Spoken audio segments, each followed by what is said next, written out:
entendu beaucoup de choses, mais on n'a pas touché du doigt les réels problèmes que nous vivons aujourd'hui. Je demande à toutes les mamans qui sont venues aujourd'hui dans la salle de se lever. Oui, elles vont se lever pour que vous constatez que nous, les mamans de Côte d'Ivoire, on a décidé de se mettre d'accord autour de l'éducation et de l'école de nos enfants. Parce qu'on est resté trop assis à la maison. Nous sommes des femmes du marché, certes. Nous sommes des mamans qui vendons, qui n'avons pas le temps de voir tout ce qui se fait. Mais aujourd'hui, on est venu pour parler, pour que vous entendiez notre voix. Vous entendez les cris de cœur que nous sommes venus lancer aujourd'hui dans cette salle. Nos mamans aujourd'hui, nous avons des problèmes. Nous sommes des femmes, nous vendons des aubergines, des piments. Nous économisons pour mettre nos enfants à l'école, dans le but que ces enfants deviennent demain des cadres de ce pays, pour que nous aussi, ils puissent s'occuper de nous, nous donner à manger, nous soigner, et puis Dieu dans longue vie, nous enterrer demain. Mais qu'est-ce qu'on constate et que j'entends aujourd'hui, depuis que je suis assis dans la salle, je n'ai pas entendu. On chasse nos enfants dans les écoles. Un enfant de 9 ans qui va à l'école le mercredi matin, on le met dehors. Il se dirige, on ne sait où, et on se met à chercher l'enfant.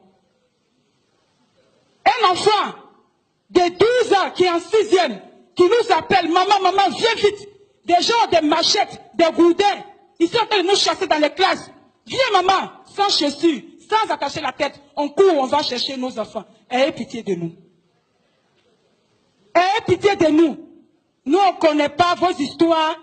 Nous, on ne sait pas ce qui se passe. Mais ce que nous savons. Aujourd'hui, si les enfants n'ont pas d'éducation, ils ne seront rien. J'ai écouté le monsieur qui a parlé. On dit qu'il représente la Banque mondiale. Ce monsieur a dit, il y a 20% de nos enfants qui ne vont pas à l'école. Et il a même dit que ceux qui y vont sont nuls.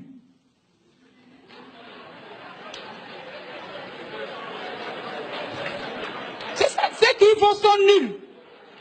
C'est pour dire que c'est grave. C'est grave.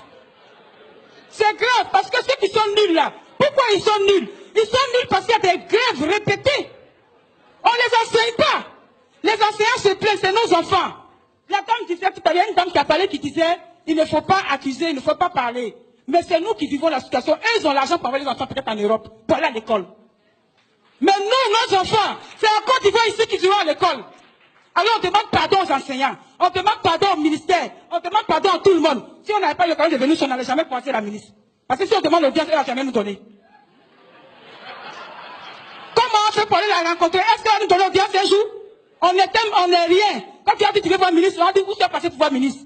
Aujourd'hui, on a entendu qu'il y a une réunion ici, on s'est concerté, on est venu. Parce que nous sommes les femmes de Côte d'Ivoire aussi. Notre voix aussi doit porter. On a le droit de se plaindre.